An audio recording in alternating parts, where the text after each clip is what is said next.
karong kuan. April 29, kung dili siya mapit og Cebu, April 29 siya mauli. Uli siya. Okay, bakasyon naman la 14. Karong 14 April niya kay magkuhan pa daw sila, mag-outing. Ya. Gilibre man siya og pamasahe pa uli. Yahay kayo. Libre siya. So pare dito. Naapoy pa rin sila mo nga kaila mo ito ka pare, suod ba? Namit na sa akong bata. Ang sangko ang papilido, taga Prosperidad. Oo. Ya mga doon sila namuyo karon dito sa doon namuyo sila karon sa kining Manila, mga bata nga mga baktik mga anak, mga attorney. Kaya palago kayo ng bata dito, nakamalaan ka kay magbalay. Na-istorya na po na ko sa cellphone, nalawag man. Istorya, ibang istorya. O, video call me. Saka, pareha tapilido, kuhan ka ng nag-prosperidad ka, tiyak ko ni mo.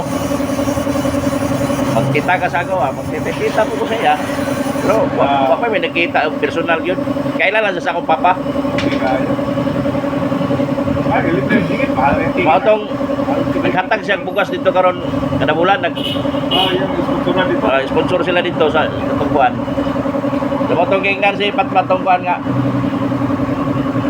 Ako'y mag-plate ni mo. Ayan, ako na ko yung taon na ko, eh. Kasi naman eh. Ako rin mag-plate. Okay tayo. Kaya kung gusto ka mula hapit og Cebu, kaya na may event dito sa MSP. Sa 4 siya makauli dili. Sa Mayo, pero kung diretso na siya uli. Sila pagkabuhan niya ng kasyon na eh. Balik John sila, balik. Uli ka karong buwan, April. Kung dili siya mapit og Cebu, kung mapit sa Cebu, Mayo na. biya Cebu siya. Manila to Cebu, nya Cebu to dire. Ma-standby mo dyan sa Cebu pila kadlaw.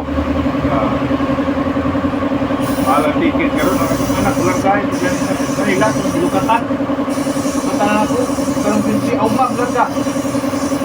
Pila lukat nimo? Ha? Pila lukat. Kuan sa mapulo kadlaw sa langgahan.